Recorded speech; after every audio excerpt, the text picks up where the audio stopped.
Boa noite. Estamos aqui hoje no nosso sétimo episódio aqui na parte X, nosso Pod X Saúde, sobre hoje hipertensão arterial sistêmica e infarto agudo do miocárdio, com o Dr. Patrick Lobato. Obrigado pela presença.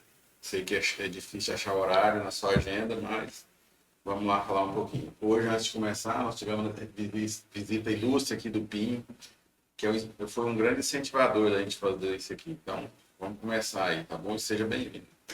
Obrigado, Eduardo. Agradeço pelo convite. Muito bom a gente poder ter um tempinho, né, para levar informação para a população que precisa. Então, assim, apesar da rotina corrida, é importante a gente parar um pouquinho para que a gente possa levar um conhecimento, né, através da internet, para as pessoas que não têm acesso ao conhecimento. E às vezes é uma coisinha que a gente fala aqui, é um detalhe que a pessoa vê que é o sintoma que está sentindo, chama atenção, e talvez acenda aquela ideiazinha que possa procurar um cardiologista. O objetivo é esse, informar a população geral. Não estamos falando aqui para público específico de saúde ou nada assim. O objetivo é informar a população geral e alerta mesmo a saúde, a cuidado, né? Então, o primeiro assunto que a gente vai falar é de hipertensão arterial sistêmica. O que é estranho? A hipertensão arterial sistêmica, e termo mais popular para o pessoal entender, é o aumento dos níveis pressóricos nos vasos, dos vasos que passam pelo corpo todo. Então, assim, ela é uma doença multifatorial. Então, hoje, ela ocorre quando ocorre o envelhecimento dos vasos.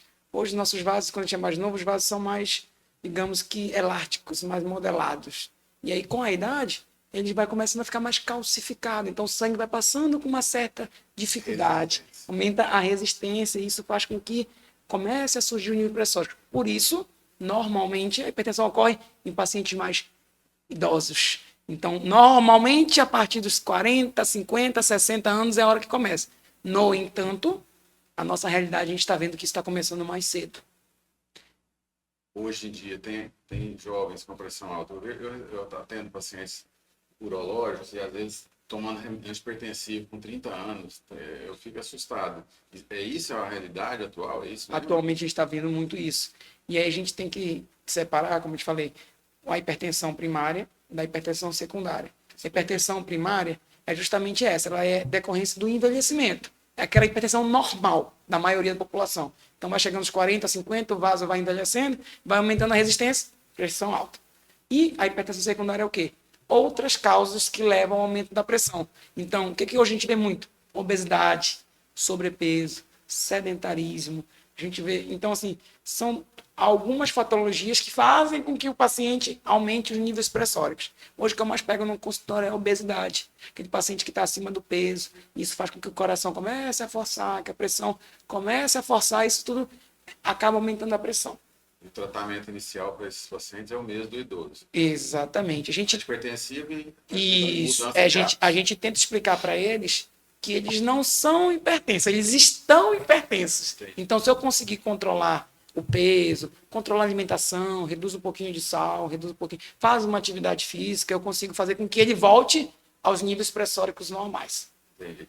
E essa pressão alta dá sintoma? Por exemplo, eu estou aqui, não sei, minha pressão pode estar alta eu sem sentir nada, ou sempre dá sintoma? Não, a gente tem alguns casos em que os pacientes são assintomáticos. A gente pega muito nos pacientes que estão mandando para a gente, no risco cirúrgico, às vezes o paciente tem hipertensão, aí fala, não, doutor, aí quando eu vou verificar a pressão está 20, 19, aí fala, não, doutor, está errado o seu aparelho. É porque a pessoa não sente. Graças a Deus é a minoria dos casos que são assintomáticos. Eu falo que é o pior tipo. Porque se tu não sente, tu não procura o médico, tu não vai. E aí acaba descobrindo quando? Quando tu tem um AVC ou quando tu tem um infarto. Porque ela não sente nada, não procura o médico, nunca verificou a pressão. Então, assim, hoje, eu prefiro que os pacientes sintam aquela dor de cabeça, aquela que a gente fala que é aquela cefaleia, normalmente na região atrás da nuca, o incômodo, isso é mais normal. E aí acaba procurando e vê que a pressão está alta. Esses são sintomas mais específicos. Mais específicos, mas exatamente. Específicos, Sim. Tem pacientes que sentem tontura, às vezes mal-estar, fraqueza. Então, assim, são sintomas atípicos também. E a hipertensão é mais comum no homem ou na mulher? No homem. A taxa no homem é muito mais comum do que na mulher. E normalmente a gente fala, a partir do que eu falei, dos 50, 60 anos é a hora que começa a surgir hipertensão. Eu estava dando uma olhada antes de falar com você aqui, e eu vi que 29% da população brasileira usa algum tipo de antihipertensivo. É real isso? É, exatamente. Eu procurei em 3 fontes, É. não acreditei. E é o mesmo número, é assustador isso, né? É assustador. E assim, as pessoas chegam no consultório, inicia o tratamento, melhora a pressão, a primeira coisa que ela faz é parar o remédio. Então a gente tem hoje um grande problema com a adesão. Então, assim, o paciente hoje que chega no consultório, eu falo assim, ó, seu tratamento ele é contínuo. Você não é para parar de tomar seu remédio. Por quê? A gente sabe que ele está hoje com uma idade, ele vai envelhecer. Então a tendência é que aquele vaso vá piorando. Então a tendência é que eu vá aumentando os remédios. Ou seja, a não ser que ele mude hábitos de vida, que ele mude alimentação. Aí eu tento reduzir, mas a tendência é que a pressão vai piorar. Existe possibilidade da pessoa, mudança de hábito de vida, exercício, alimentação, sair do remédio? Alguns casos, sim. Por quê? Alguns casos, a maioria deles relacionados ao peso. Agora, aqueles caras que estão acima do peso, aí começa uma atividade física, melhora o sono. O sono é uma das causas também que a gente vê muito hoje em dia. As pessoas hoje, da nossa realidade atual, estão querendo estudar muito, aquele trabalho excessivo e acaba que dorme pouco. E é a hora do sono, é a hora que a pressão baixa, é a hora que a gente repara o corpo. E a gente está vendo muito pouco isso. As pessoas com período de sono muito pequeno, acabam usando remédio para não dormir, que é para te dar aquele gás a mais no estudo, aí aumenta os casos de pressão. Né?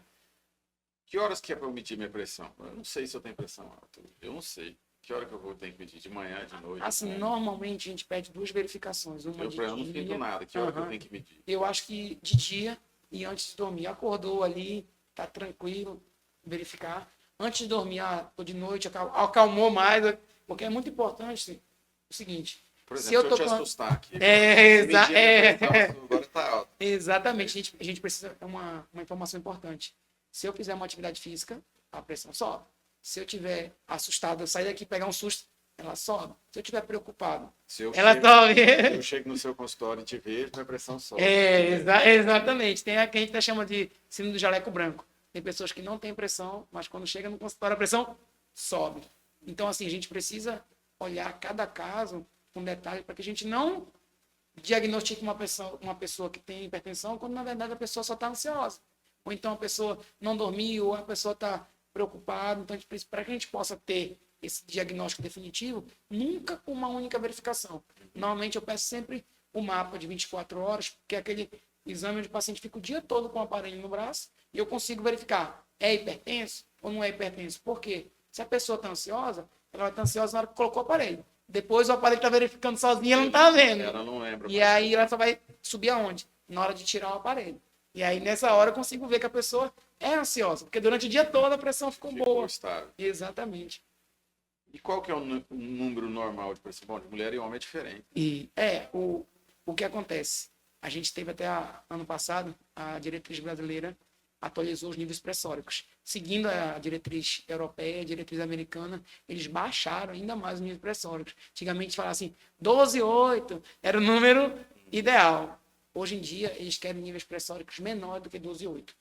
De 12, que a gente fala até 120 no caso, até 139 a pressão sistólica, hoje já é pré-hipertenso. E a partir de 14/9 já é hipertensão estágio 1.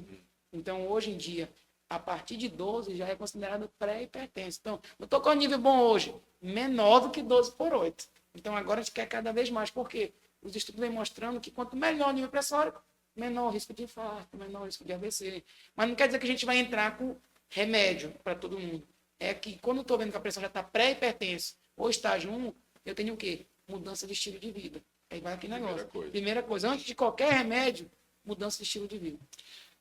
A indicação é sempre com monoterapia ou politerapia de medicamentosa? Hoje em dia, a nova diretriz já atualizou para dupla terapia. Hoje em dia, a gente já começa com a dupla terapia. E nessa dupla terapia, começa com um diuréticozinho junto, associado com a mesartana ou com IECA, que ajuda o controle. Antigamente, na diretriz anterior, era monoterapia.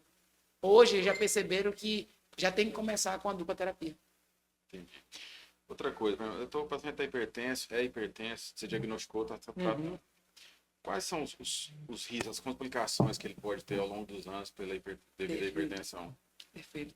É muito importante. A hipertensão, ela causa danos em vários órgãos, principalmente renal.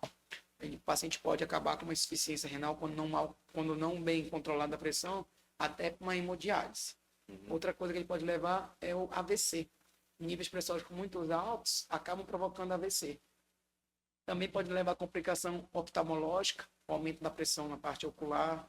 Então, assim, ele mexe com o corpo todo. Então, todos os órgãos acabam sendo afetados pelo aumento da pressão.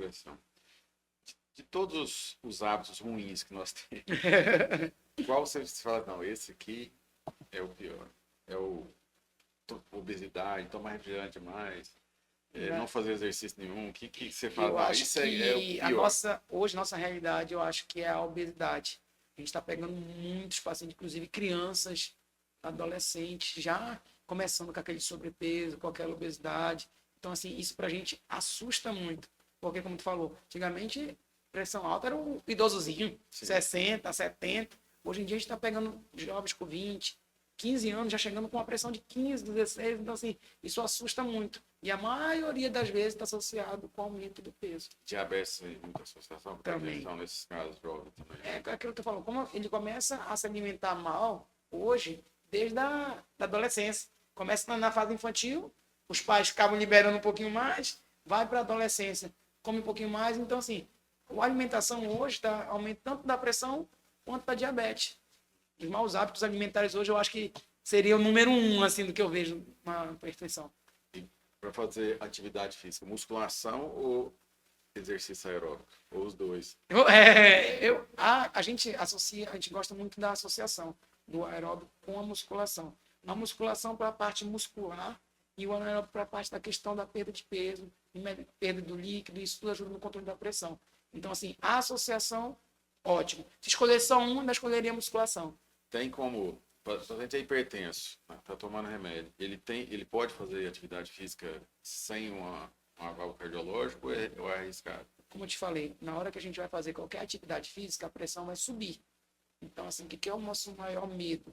O paciente não sabe que tem pressão, não sente nada, vai treinar com uma pressão alta, chega lá, a pressão sobe, a pessoa tem um AVC lá na hora. Então, assim, hoje, a gente pede que o paciente o quê? Passe antes no cardiologista, faça aquele exame de rotina para que ele não possa ter nenhum problema. Porque na hora da atividade física, está forçando o teu coração. Então, se ele não está bom, é lá mesmo que ele vai dar problema. Então, o ideal é passar antes no cardiologista, avalia a pressão, ótimo, controlei, pode fazer atividade física, porque a atividade física, nesse caso, vai ser o tratamento não medicamentoso. Então, é ótimo para ele. Mesmo assintomático, né? Com que idade é recomendado início da prevenção cardiológica, passar com cardiologia? Não sinto nada, tenho 50 anos, não sinto nada. A orientação da sociedade é a partir dos 40 anos, para aqueles que não têm nenhum problema na família, e para quem já tem um histórico familiar, a partir dos 30 já é recomendado. E faz esse exame anual, bianual, como é que é? Uma vez por ano a gente já orienta a fazer o exame de rotina, que normalmente é o ecocardiograma e o teste ergométrico. Então, assim, aqueles pacientes que vão fazer qualquer atividade física que é um pouquinho mais intensa, o crossfit, ou a própria corrida, que é uma atividade que gasta um pouquinho mais de energia, é importante fazer um teste ergométrico antes para a gente liberar o paciente com mais tranquilidade. É melhor fazer a avaliação cardiológica, ergométrico, antes de iniciar a atividade. Sim, perfeito. Porque assim, o teste ergométrico hoje, eu falo que é o melhor exame para a gente, porque a gente vai simular uma situação de atividade física, de estresse, e aí eu estou do lado. Então o paciente está monitorizado, eu estou vendo a pressão dele. Então, assim, a melhor hora para eu ver é ali. Então, se for passar mal, é passar mal ali. Lembrar aí para as pessoas de idade que querem começar, eu vou começar a fazer exercício hoje não, que é terça. Vai começar na segunda, né? É segunda-feira. Não adianta você que é sedentário querer fazer no primeiro dia, vou correr 10 quilômetros, vou levantar 100 quilos, que não vai dar certo. É o que mais acontece. É o primeiro coisa para desistência. Eu até brinco que o coração, assim, ó, o coração ele é um músculo, é igual um motor de um carro. Não vai pegar o carro quando saiu da loja, já vai subir uma ladeira. Você vai, aos poucos, acostumando aquele motor à atividade. A atividade física é isso. Não pode chegar aí, não. 10 minutinhos, depois 15, depois 20, progressivamente. E coração é músculo liso, não é músculo estriado. Não gosta de exercício, né? Exatamente. Ele gosta de trabalhar confortável. Ele gosta de igual bexiga. Não gosta de pressão. Ele não gosta, não. O bichinho gosta de... Qual desses, em relação à hipertensão, e todos os medicamentos antihipertensivos, principalmente em homem, né, eles têm muita queixa de disfunção erétil, de perda de... Não é disfunção erétil, é a perda da qualidade da ereção, é a perda do tônus da ereção Isso. com a medicação. Né? Sim. Existe algum deles, todos dão, mas existe algum deles que é menos ruim? Assim, a gente nota muito os beta-bloqueadores, que eles acabam mexendo na parte da frequência cardíaca, e aí na hora o paciente me relata muito. Os braços, IECAs, diuréticos, eu não tenho tantas queixas. Então, de todos eles, o que dá mais queixa são os beta-bloqueadores, que o paciente mais incomodam mais. Incomoda mais. É. E aí acaba que na primeira, já vem na ansiedade, já aí, e principalmente no jovem, né? O jovem às vezes perde a qualidade do tônus, ele fica assustado. É verdade. É isso aqui de hipertensão, a gente queria dar essas dicas. Você quer falar alguma coisa mais sobre hipertensão aí, que a gente não lembrou de falar, de orientação? Sim, eu só a orientação assim, para a população é o seguinte: as novas normas cada vez mais estão baixando o nível pressóricos. Mas não quer dizer que a gente vai entrar com remédio para todo mundo. Eu acho que a orientação que fica é o seguinte: como a hipertensão ela é multifatorial, o que a gente tem que melhorar? Os fatores de risco. Tentar baixar o peso, sair do sedentarismo, uma alimentação com pouco sal, que a gente fala que é hipossódica, com pouca fritura.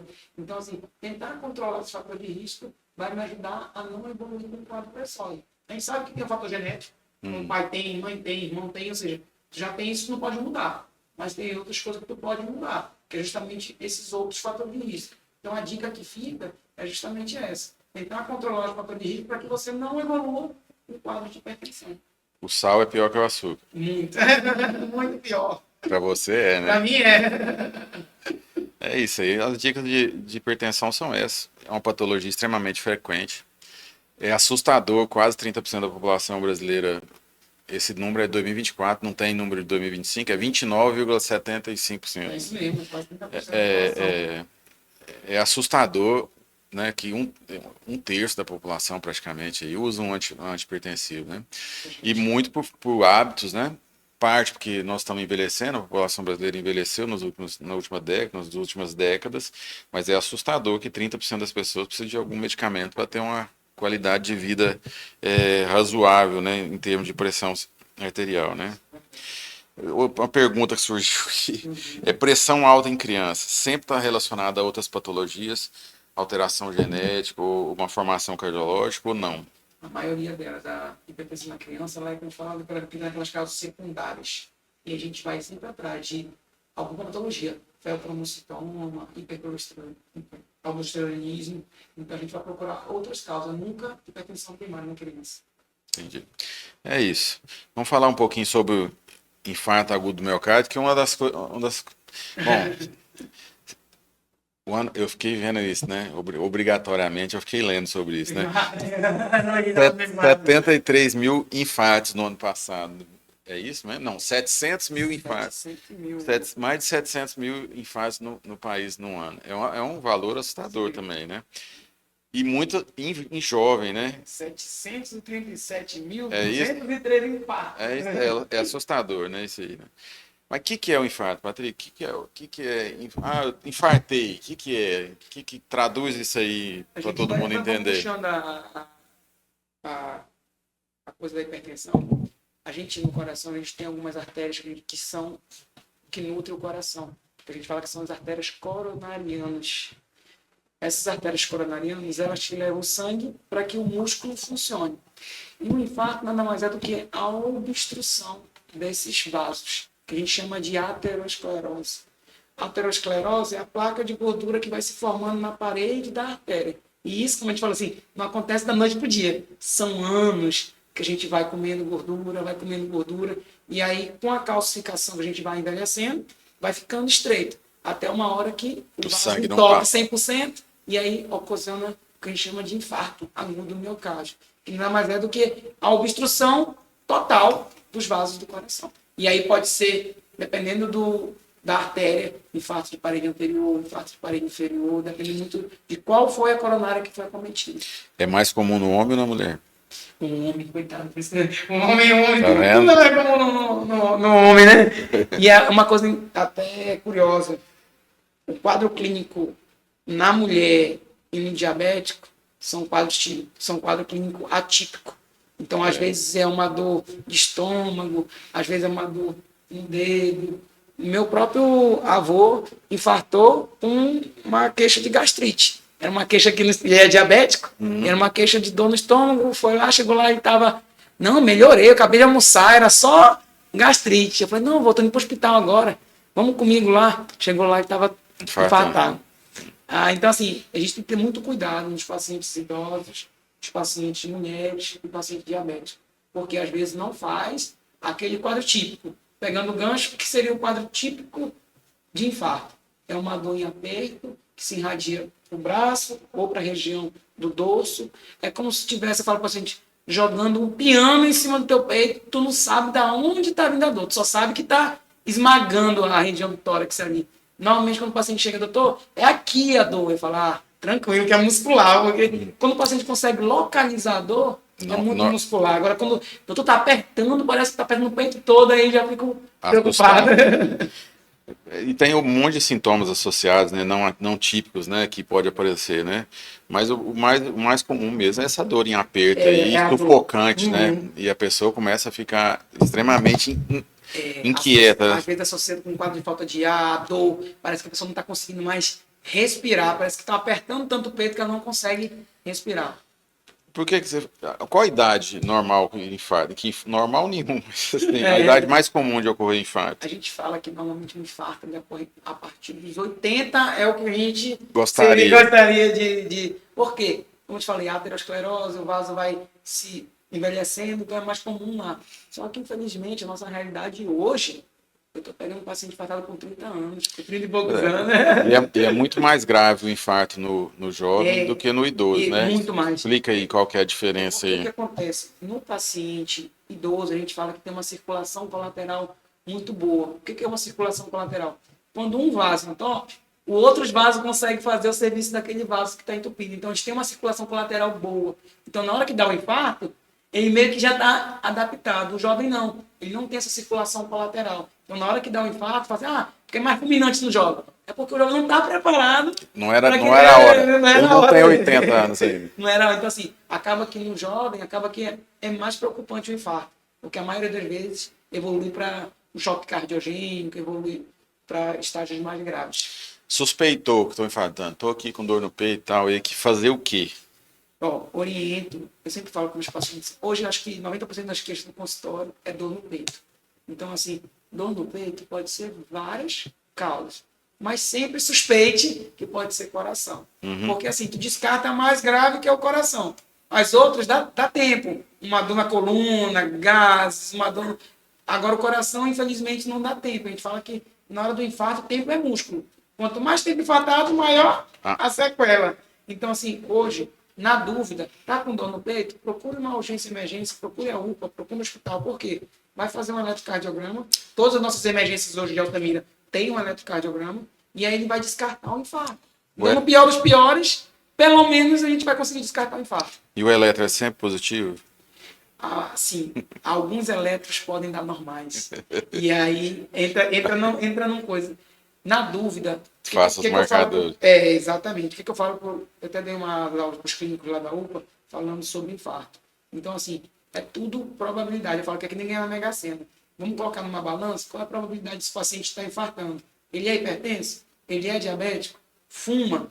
A dor é típica. E a dor é típica. Então, assim, a cada pontinho assim, fala assim, não, esse está com mais típico de que está infartando. Então, aí eu vou até aparecer. Eu faço um eletro, não deu. Eu faço outro eletro, não deu. Eu faço as enzimas cardíacas, ou seja, aquele paciente que me chama a atenção, eu não vou liberar esse paciente. Mesmo que dê tudo normal, eu vou segurar aquele paciente. Agora, aquele paciente jovem, sem fator de risco, ansioso, que eu já estou achando que vai mácula, aí sim, um eletro normal eu liberaria. Mas, como eu te falei, a gente já viu infartos com eletro normais. Então, é muito importante também as enzimas cardíacas que ajudam a descartar infarto. Quando eu era aluno, era chique saber eletro. Aí lá, eu fazia lá em São Paulo internato, e aí no R1 de cirurgia eu fui fazer um curso de eletro com o Dr. Enéas Carneiro. Eita, Enéas, famoso, ó. Você vê que eu tô velho, né? Eu já tenho 31 anos de formando. Aí eu saí de lá, era sexta-noite, sábado e domingo. Eu saí de lá me achando, O cardiologista. sabia tudo de eletro. Cheguei no hospital, na residente de cirurgia, não sabe nada de coração, achando que eu estava quase um cardiologista. É isso E aí. eu sempre falo para pessoas, eu falei assim, olha, Aprendam a eu ver com sempre os quis ser colegas aí. cardiologista, eu sempre quis ser cardiologista, só que assim, aí eu estudava eletro, eu passava para outro modo, e não voltava para estudar eletro, não, eu falei assim, já não sei mais nada de eletro. Aí eu falei, o que eu vou fazer na cardiologia? Porque eu aprendo eletro, desaprendo, aprendo, desaprendo. E aí, durante a residência, eu te via tanto, que eu falei assim, rapaz, agora entrou na cabeça. Não Não tem é jeito. possível. Eu vejo 100, 200 eletros todo dia, não é possível que eu não vou aprender eletro. Mas você sabe que esse curso foi tão legal assim, intenso assim, e ele é uma pessoa muito, aquele jeito de falar na televisão que todo mundo conhece, Aham, ele não era assim, né? Não era assim que ele dava aula, era aham. normal e E era mais tranquilo. normal. Mas tinha uma didática tão assim que até hoje eu lembro, cara. Eu lembro das Verdade. frases que ele falava, dos negócios que ele falava, olha isso aqui, esse teco, não sei o quê. Uhum. E a gente não sai da cabeça esse negócio. Qua- Bom, suspeitou, você já falou o que fazer. E Uhum. quais são os fatores de risco? Vocês falam um pouco aí. É. Aterosclerose, cigarro. Pronto. Hoje o que a gente mais vê, o vape, né? A gente Vape falou, é cigarro. o cigarro, né? Porque antigamente a gente tinha aquela, não tá no bar, não pode fumar. Hoje em dia tu tá no bar, o pessoal, todo mundo usando o vape. Então o vape é pior do que o cigarro, pela quantidade. E acaba que hoje em dia a gente pega muitos jovens usando o vape e acaba que é um dos fatores de risco. Entra como tabagismo, né? Entra Sim. como tabagismo. Aí eu destacaria hipertensão arterial, diabetes, obesidade, sedentarismo, Estresse. estresse. Também, hoje em dia, é um dos grandes fatores de risco. Como tu falou, a rotina hoje, nossa, é muito puxada. A pessoa que fuma, tá do nosso lado, por exemplo, assim, eu tô lá perto, assim, eu posso absorver. Tu tá exposto como fumante passivo, não pô, mesmo? Isso causa risco ao longo do tempo. O cara é casado, é um casal lá, e o marido fuma 24 horas por dia. Tu entra como fator de risco porque tu é um fumante passivo. Quanto mais tempo tu tá exposto àquela pessoa, maior a tua chance de ter infarto. Entendi. Vamos falar de uma coisa polêmica agora aqui, Uhum, uhum. dos riscos, né? Colesterol é ruim ou é bom? Ó, a gente estudou a vida toda que Colesterol é o ruim. colesterol é ruim. A placa de aterosclerose é ruim. Mas aí, como eu te falei, a gente tem várias variantes. Eu fiz também, como eu te falei, após o Dr. Tanuri, da parte de medicina esportiva, onde ele fala que realmente o colesterol que ele é ruim, mas assim, ele não gosta de níveis pressóricos muito baixos, porque nossos hormônios vêm à base de colesterol. Então, assim, hoje a gente precisa do colesterol. Então, assim, não é de todo um mal ruim. Então, a gente tem níveis que a gente quer, principalmente o LDL, baixos, para diminuir, ainda mais aqueles pacientes que já infartaram, já tiveram ao stent, que já tem uma placa identificada. Então, para esses pacientes, é importante se cuidar. Mas a gente também quer o colesterol bom, que é o HDL, para que ele possa ser um fator de proteção. O nível de tolerância também melhora, né? Isso. Aumentou ou não nos valores de colesterol. Vocês consideram? O cara tem um HDL lá de 180, é ruim. O HDL, o colesterol bom, a gente fala que Você é não- maior do que 40. Subindo maior do que 40. Não, LDL. O LDL, sim. O LDL, a gente quer níveis menores do que 130 se o paciente não for de alto risco. E se for de E alto aí, de alto risco, a gente já quer, por exemplo, maior do que 50, maior do que 70 para aqueles pacientes de alto risco. Então, dependendo do paciente, a câmera parou. Acho que tá filmando aí. Tá filmando. Tá filmando porque ele parou já. E não tem, esse número exato assim de pessoas que têm colesterol alto é muito grande e às vezes nem é alimentar, né? Ou tem pessoas que têm colesterol só por genética. Sim, isso a gente tem uma coisa que a gente chama que é hipercolesterolemia familiar. Normalmente vem da família. Aquele paciente chega lá, magrinho, tudo mais, e quando vai ver o colesterol dele. E às vezes tem o obeso com Tem. com Eu me colesterol e triglicerídeos normal. eu já cheguei. Normalmente Aí eu mando repetir exame. A gente fez um risco cirúrgico de alguns pacientes de bariátrica, às vezes chegam lá, obesos, 100 e poucos quilos, e ainda fala assim: ó, meu colesterol é bom, eu sou um gordinho saudável. Eu falo, não existe gordinho saudável, não. Então, assim, se tá. Por quê? O colesterol pode estar bom, mas se a tua cintura abdominal está aumentada, já é um fator de risco para infarto. Então, assim, o colesterol nem sempre é o fator de risco. Obesidade, sobrepeso, aumento da cintura abdominal, isso tudo já é fator de risco. a gente punha muita culpa no colesterol. Eu acho que o açúcar é pior que o colesterol. Aí, Sabe que 25% do colesterol do nosso corpo está armazenado no cérebro, né? Fica aqui, não sabia fica, não. e o cérebro representa só 3% do peso do nosso corpo, do volume do nosso corpo, né? Uhum. Então, assim, não deve ser ruim, porque Deus não ia errar tanto. Ia pegar esse negócio de colesterol e jogar lá em cima, né? Então, assim, É um tema bem polêmico mesmo, porque é, a cara, sociedade o- brasileira, ela coloca que o colesterol é a causa e é, alguns estudos em medicina integrativa já estão dizendo, calma aí, não é o colesterol que é o vilão. porque muita coisa em medicina, às vezes eu falo para as pessoas, eu falo assim, ó, isso aqui, o que que eu tenho que fazer? Ó, hoje você tem que fazer isso aqui, que preconizado é isso, né? A Uhum. pressão abaixo de 12. Isso. E tal. Pode ser que daqui 20 anos, 30 anos, olha o absurdo que eles estavam falando lá em É. 2026, que não tem nada a ver. E a gente é muito ruim de tolerar mudanças, né? Então, assim, provavelmente, quando vocês, né, foram agraciados com esse negócio, ó, agora é 120. É. Então, como assim? Como assim? Eu controlo meus pacientes tão bem, nunca tive problema com paciente com 12, 12,5, É. né? Não é É isso assim? mesmo, é Então, isso mesmo. a gente é muito avesso a essa mudança. Então, esse negócio do colesterol é bem polêmico. É. A gente lê muita coisa que fala muito mal, e muita gente que fala que não é bem assim, a tolerância tem que ser maior, deveria ser maior, né? Sim, sim. E eles falam muito porque a estatina. A Sim, estatina hoje tem estudos mostrando muitos efeitos colaterais da estatina. Então, assim, hoje nosso principal remédio para baixar é a estatina. E aí, tu vai olhar a estatina, é um remédio que isso. causa um bando de efeito colateral para o fígado, para a parte muscular, para muscular. Então, assim, tem que tomar cuidado um pouco para não Mas, baixar tanto, né? isso, mas na compensa, mas hoje que a gente tem de informação é que no paciente de alto risco, com LDL alto, né, obrigatoriamente vai ter que usar a estatina. Né? O que a gente faria para prevenir o infarto? Ah, tenho medo de infartar e tal. Quais seriam as dicas aí? Hoje, eu digo que o melhor exame para a gente prevenir um infarto se chama tertinergômetro. Por quê? Se o paciente tem uma plaquinha de gordura, na hora que eu colocar ele para fazer um esforço, o eletro dele começa a alterar. Então, o E nem ecocardiograma é infarto ainda. nem é infarto. Então, assim, eu consigo ver uma placa de gordura a partir de 70%. Então, quando começa com 70%, a esteira já dá positivo. E aí isso já acende a luzinha e eu mando o paciente para o cateterismo. Porque hoje o melhor exame para a gente identificar se o paciente tem placa de gordura ou não é o cateterismo.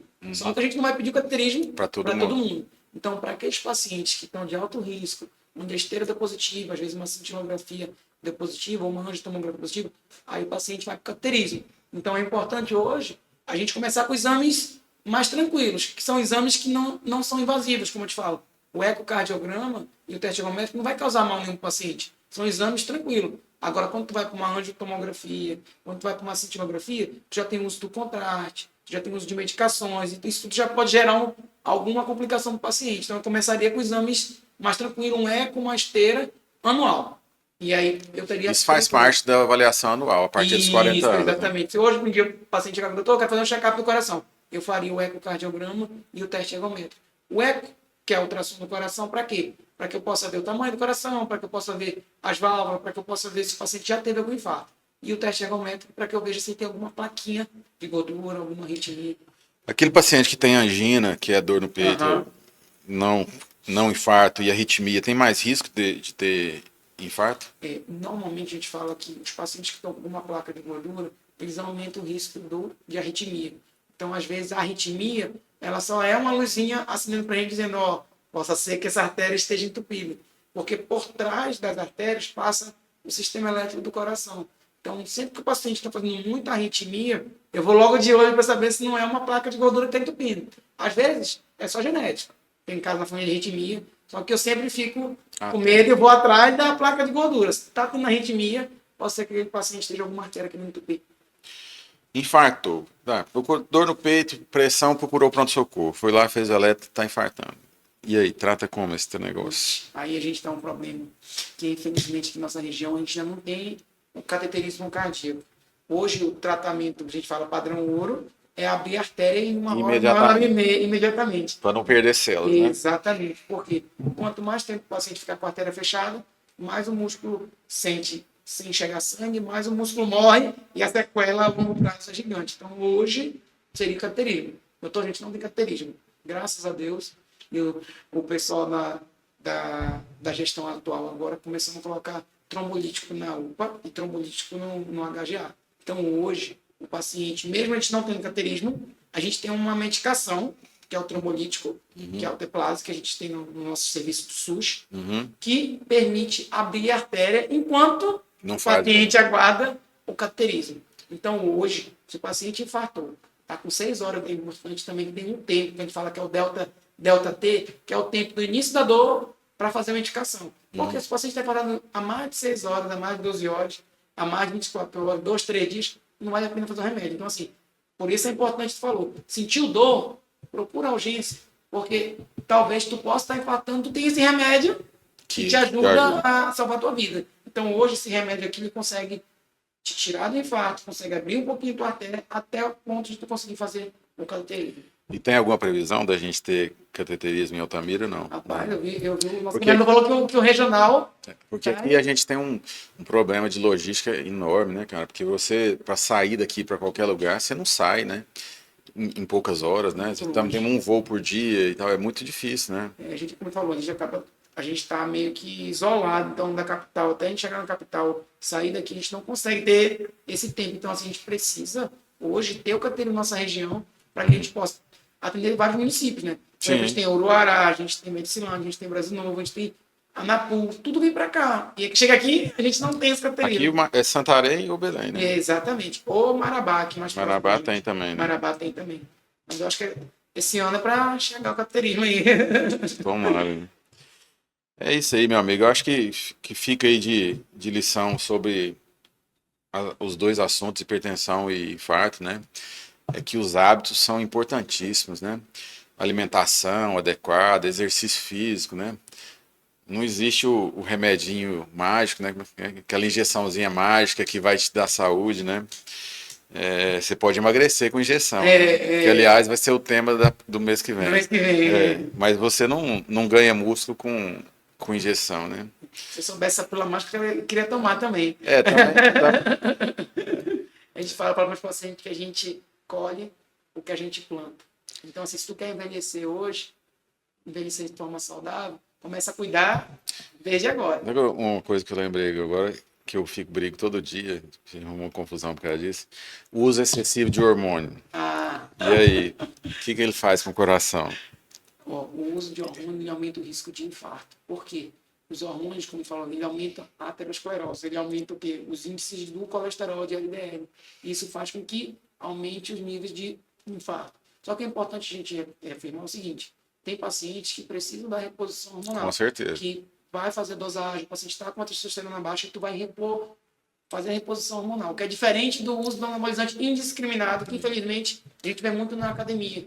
As pessoas fazendo uso pelo personal, pela indicação de um amigo, acaba comprando remédios falsificados. Então, assim, hoje a gente faz o seguinte, quer fazer o uso da reposição hormonal, procure urologista, procure um nutrólogo, um endócrino, para quê? Para que seja feito de forma correta. Dosa suas medicações, faz os exames cardiológicos, ou seja, faz o acompanhamento completo para que não possa ter um infarto posteriormente. Reposição hormonal é fantástico, porque paciente com hormônio de testosterona baixo, né, por qualquer motivo, não cabe aqui discutir agora, ele está muito ruim de tudo, né, de saúde. E a reposição é bom, que é diferente de suplementação. Isso, exatamente. Que é elevar os níveis de testosterona a níveis numéricos lá. E é bem complicado de usar, cheio de complicação. Eu pego complicação toda semana. E tem bastante relação com a alteração cardiológica, né? Sim. De infarto precoce, aumento da musculatura cardíaca, né? Isso. E coração, como a gente falou antes aqui, não é feito para fazer exercício. Ele é um músculo preguiçoso. Ele é. Todo músculo liso é preguiçoso. E a célula cardíaca não repõe. Infartou lá.